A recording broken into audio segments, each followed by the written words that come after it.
Hello बच्चों, हमारा जो आज का साइंस का टॉपिक है वो है मनुष्य में पोषण कैसे होता है, यानी मनुष्य भोजन का जो पाचन है वो कैसे करता है।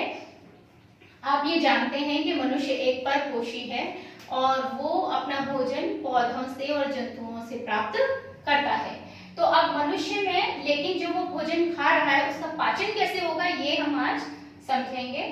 तो इसके लिए पहले मैं आपको मनुष्य के वो पाचन भाग बता देती हूँ, पाचन तंत्र जिसमें बहुत सारे अंग काम कर रहे हैं एक साथ मिल करके और भोजन का पाचन कर रहे हैं। तो वो कौन कौन से अंग हैं, कौन कौन से भाग हैं जो इसमें काम करते हैं। तो मनुष्य का पाचन तंत्र आज हम पढ़ेंगे। ये है मनुष्य का पाचन तंत्र का डायग्राम या चित्र, जिससे आप समझ सकते हैं कि मनुष्य में कौन कौन से अंग हैं जो पाचन की क्रिया में भाग लेते हैं। सबसे पहले अगर हम शुरू से ही देखें तो सबसे पहला भाग हमारा होता है मुख गुहा। मुख गुहा यानी जो मनुष्य के मुख का भाग है। आप सभी जानते हैं कि भोजन कहाँ से खाया जाता है, मुंह से खाया जाता है, ठीक है। तो सबसे पहले भोजन जब मुंह में जाता है, भोजन का पाचन तो वहीं से प्रारंभ हो जाता है। अब मुख गुहा क्या होती है, मुख गुहा में कौन कौन से भाग होते हैं, ये समझने के लिए हम इस पिक्चर को समझते हैं, इस चित्र को समझते हैं। इस चित्र में देखिए ध्यान से, ये जो ऊपर का भाग है इसे हम होठ कहेंगे।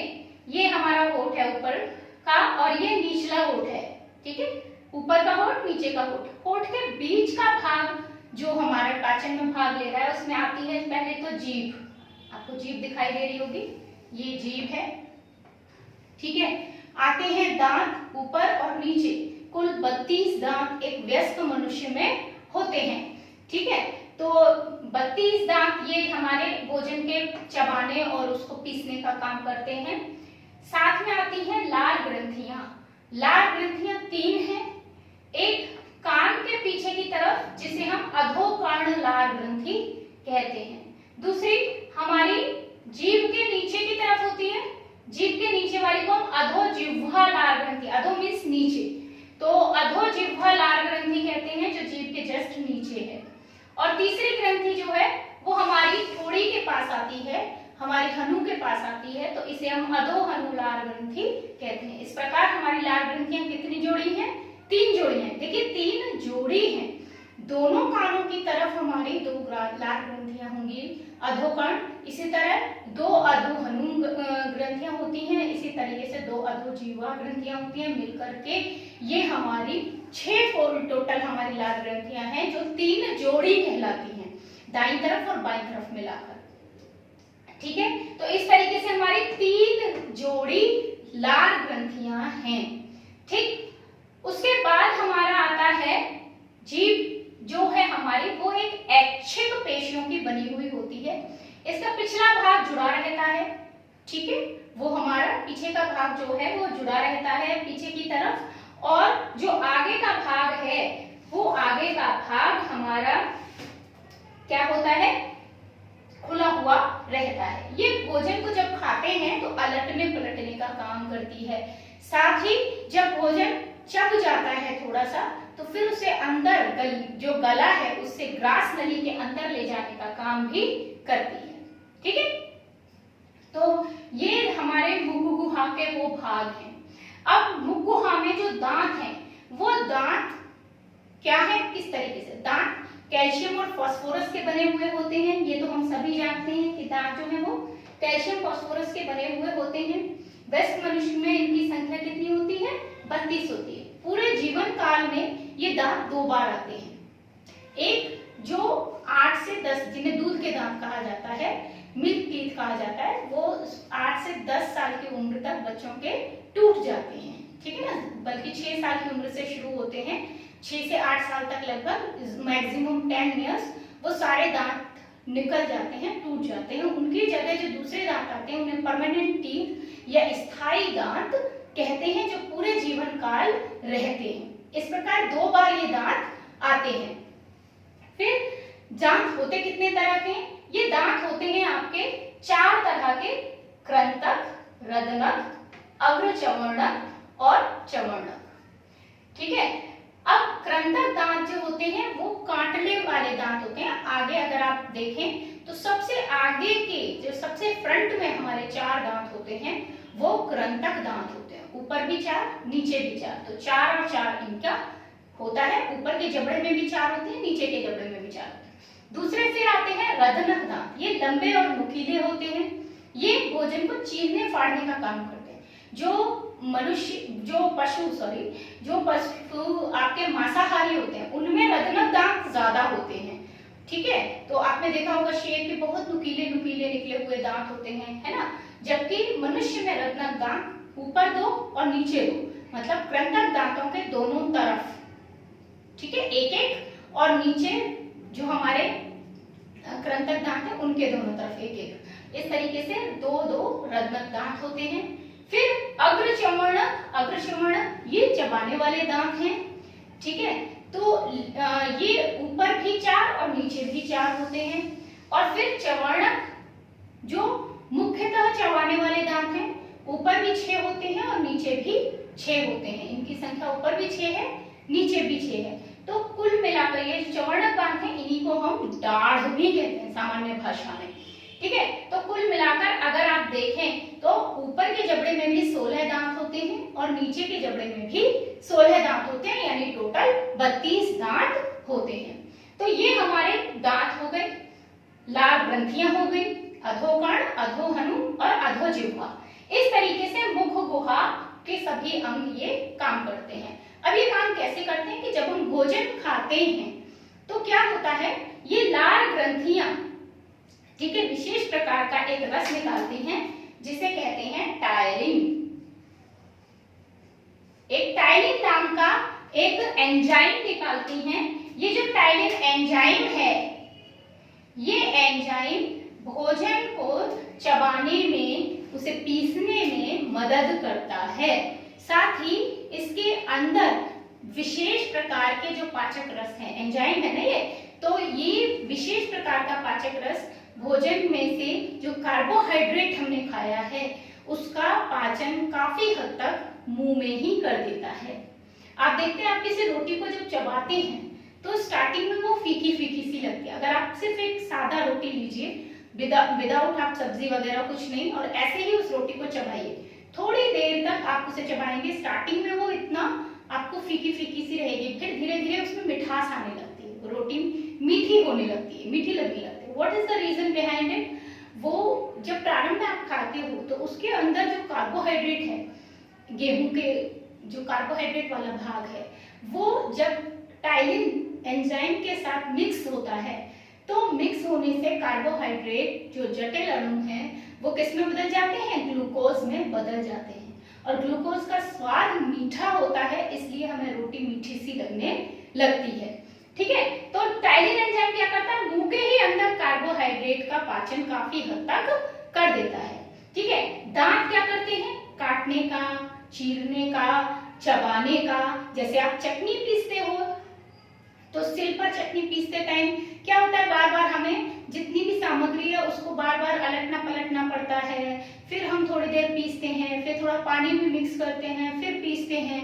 तो इस तरीके से ही हमारे मुंह गुहा के अंदर भी भोजन बार बार अलटता पलटता है, जीभ के द्वारा, ठीक है, दांतों के द्वारा पिसता है।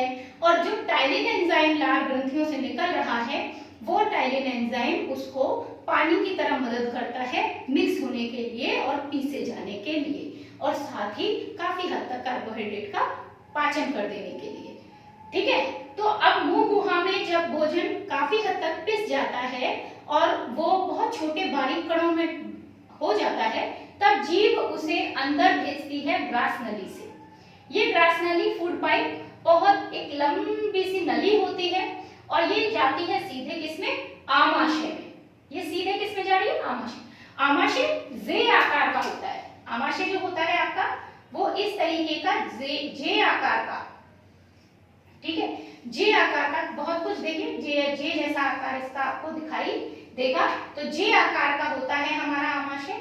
आमाशय के अंदर एक म्यूकोसा स्तर होता है, अंदर की तरफ एक स्तर होता है जिसको हम म्यूकोसा स्तर कहते हैं। ये जो म्यूकोसा स्तर होता है, ये म्यूकोसा स्तर आमाशय के अंदर जो विशेष प्रकार के एंजाइम और अम्ल निकलते हैं भोजन के पाचन के लिए, उनको हम आमाशय की जो स्किन है, त्वचा है, जो मांसपेशियां, उनको गलाने नहीं देता। ठीक है ना, भोजन तो उसमें, भोजन का तो पाचन होता है, बट आमाशय का पाचन नहीं हो पाता। ठीक है, तो इसके अंदर का जो भाग है, ठीक, आमाशय के, यहाँ पर जब भोजन अंदर आता है तो आमाशय की ये जो म्यूकोसा स्तर है, इसमें बीच बीच में ग्रंथियां हैं, इन ग्रंथियों को हम कहते हैं जठर ग्रंथियां। कौन सी ग्रंथियां बोलते हैं? जठर ग्रंथियां। और ये जठर ग्रंथियां, इनसे भोजन के लिए जठर रस निकलता है। ठीक है, जठर रस निकलता है। ये जो जठर रस है, जठर रस है, ये जठर रस ही इस भोजन का काफी हद तक पाचन करता है। आमाशय में केवल जठर रस नहीं निकलता, जठर रस के अलावा क्या क्या निकलता है? जठर रस के अलावा एक तो देखिए जठर रस निकल रहा है आमाशय से, ठीक है, दूसरा निकलती है HCl। HCl तो आप जानते हैं, हाइड्रोक्लोरिक एसिड। ठीक है, ये दोनों चीजें आमाशय से निकलती हैं। इसके अलावा आमाशय में एक और रस आता है, वो है पित्त रस। वो कहां से आता है? वो इसके पास में आमाशय से जुड़ी हुई एक ग्रंथि है। ये ग्रंथि यकृत, इंग्लिश में लीवर, लीवर आपने नाम सुना होगा। जो यकृत है या लीवर है, ये मनुष्य के शरीर की सबसे बड़ी ग्रंथि है और इसके बहुत बड़ी इंपॉर्टेंस शरीर में होती है। ये पित्त रस का निर्माण करती है। ठीक है, पित्त रस एक क्षारीय रस होता है जो भोजन के पाचन में मदद करता है। तो जो पित्त रस है, ये यकृत के पास एक छोटा सा गोले गुब्बारे जैसी रचना होती है, इसको हम कहते हैं पित्ताशय, इसमें स्टोर होता रहता है। तो जब लिवर से हम कुछ भी खाते हैं तो ये स्टोर्ड पित्त रस पित्ताशय से नलियों के द्वारा आमाशय में चला जाता है। नलिकाएं हैं जिनसे कि ये आमाशय के अंदर चला जाएगा। तो आमाशय में कौन कौन होगा? जठर रस, HCl, पित्त रस। तीसरी चीज, और ये तीन हो गए, चौथा और कौन आता है? अग्नाशय। अग्नाशय बिल्कुल आमाशय के नीचे एक सी जैसी रचना आपको दिख रही है, ये है आपकी सी जैसी रचना। इस रचना को हम कहते हैं ग्रहणी, और इस सी जैसी रचना से जुड़ा हुआ होता है ये पत्ती जैसी एक रचना, और आपको दिखाई दे रही है इस तरीके से। ठीक है, तो ये जो पत्ती जैसी रचना आपको दिख रही है, ये पत्ती जैसी रचना कहलाती है अग्नाशय। ये जो अग्नाशय है, इससे एक रस निकलता है, नाम है अग्नाशय रस। तो इस तरीके से कितने कुल रस निकल रहे हैं? जठर रस, हाइड्रोक्लोरिक एसिड, पित्त रस, अग्नाशय रस, ये 4 रस इसमें से निकल रहे हैं।